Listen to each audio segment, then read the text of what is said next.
राधा कृष्ण की आज रात की कहानी की शुरुआत होगी गणपति जी की नटखट एक एक्टिविटी से, जहां पर गणपति लक्ष्मणा और जामवंती को छेड़ते हुए नजर आएंगे और लक्ष्मणा और जामवंती को इतना ज़्यादा तंग कर देते हैं कि वो रसोई घर छोड़कर परेशान होकर वहां से चली जाती हैं। दूसरी ओर आप देखेंगे कि श्री कृष्ण गणेश जी की ओर आएंगे और उनसे कहेंगे कि विनायक ये सही नहीं है, और विनायक भी उनकी बात मान जाएंगे और उन दोनों को परेशान करना बंद कर देंगे।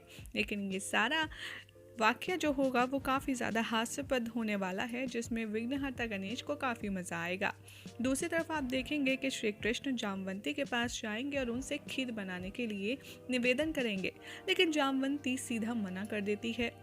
लेकिन थोड़े समय के बाद न जाने उसके मन में और उसके दिमाग में कुछ आता है और कुछ खुरापात सोचती है, और वो कहती है कि ठीक है, मैं खीर बनाने के लिए तैयार हूँ, आप मुझे सामग्री दे दीजिए, मैं खीर बना दूंगी।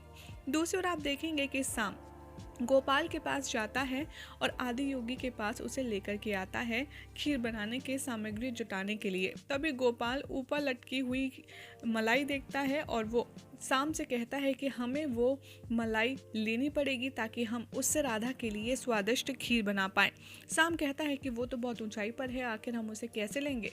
तो गोपाल कहता है कि तुम एक काम करो, तुम घोड़ा बन जाओ, मैं तुम्हारे ऊपर खड़ा होता हूँ और मैं तुम्हारे ऊपर चढ़कर वो मलाई प्राप्त कर लूँगा।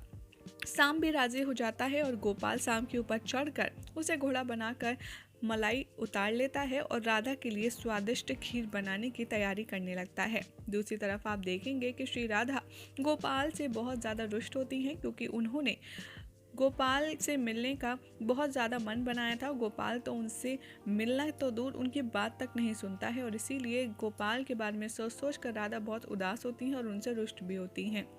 दूसरी तरफ आप देखेंगे कि गोपाल खीर बनाने लग जाता है और राधा के पास खीर बनाने के बाद लेकर जाता है।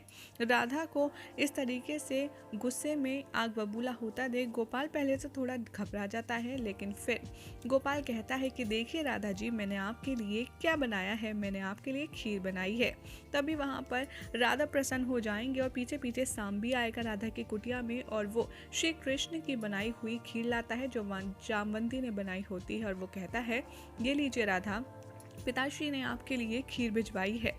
राधा कहती है कि मुझे तुम्हारे पिताश्री की ना तो खीर खानी है और ना ही तुम्हारे पिताश्री की बात करनी है, इसलिए यहाँ से चले जाओ। लेकिन राधा गोपाल के कहने पर उस खीर को चखने के लिए राजी हो जाती हैं जो कृष्ण ने भिजवाई होती है, और जैसे ही वो खीर चखती हैं वो बुरा मुंह बनाती हैं और शाम से कहती हैं गोपाल के आगे कि ये खीर तो बिल्कुल भी स्वादिष्ट नहीं है, ये बिल्कुल भी अच्छी नहीं है। शाम अंदर ही अंदर बहुत खुश हो जाता है कि अब फाइनली गोपाल के आने से राधा और कृष्ण अलग हो जाएंगे। तभी गोपाल कहता है कि अच्छा, तो राधा जी अब ज़रा ये वाली खीर चख कर बताइए कैसी है। राधा जैसे ही गोपाल की बनी खीर खाती हैं उन्हें बहुत बहुत बहुत पसंद आती है। वो प्रसन्नता से फूली नहीं समाती और कहती हैं, इतनी स्वादिष्ट खीर तो मैंने आज तक नहीं खाई, मन कर रहा है बस खाते जाओ खाते जाओ। इतनी स्वादिष्ट खीर तो मैंने आज से पहले कभी भी देखी भी नहीं और ना ही चखी है, ये बहुत ही अच्छी खीर है। गोपाल भी मनी मन बहुत खुश होता है और शाम वहाँ से चला जाता है।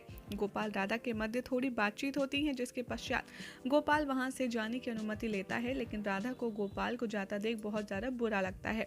वो नहीं चाहती कि गोपाल उन्हें छोड़ कर के जाए और वो कुछ और क्षण गोपाल के साथ व्यतीत करना चाहती हैं।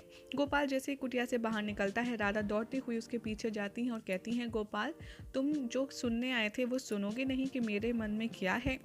गोपाल बड़ी ही हैरानगी से देखता है राधा को, कहता है, क्या है आपके मन में। तो राधा अपने प्रेम का इजहार करती हैं गोपाल से और कहती हैं, मेरे हृदय में तुम्हारे लिए प्रेम है। ये देखकर गोपाल अपनी जगह पर खड़ा रह जाता है और वो बिल्कुल भी कोई भी जवाब नहीं देता। राधा बार बार उससे पूछती हैं कि बोलो, क्या तुम भी मेरे लिए कुछ ऐसा ही महसूस करते हो जैसा कि मैं तुमसे कोई संबंध महसूस करती हूँ। तो गोपाल कहते हैं, अरे राधा जी, आप ये क्या कह रही हैं, मैं तो एक ग्वाला हूँ। और राधा को ऊपर ही भारी मन से मना करने की कोशिश करता है, लेकिन अंदर ही अंदर तो गोपाल यानी कि जो असल में श्री कृष्ण हैं, उनके मन में बहुत ज़्यादा लड्डू फूट रहे होते हैं, वो बहुत ज़्यादा खुश होते हैं। लेकिन वो गोपाल के रूप में होते हैं, इसलिए अपनी खुशी जाहिर नहीं करते। और राधा उनकी तरफ से इतना नेगेटिव और ठंडा रिएक्शन देखकर थोड़ी अपसेट हो जाती हैं और वो सोचती हैं कि आखिर गोपाल मुझे प्रेम क्यों नहीं करता, आखिर इसको क्या परेशानी है। और यही हो जाएगा आज रात के एपिसोड का एंड।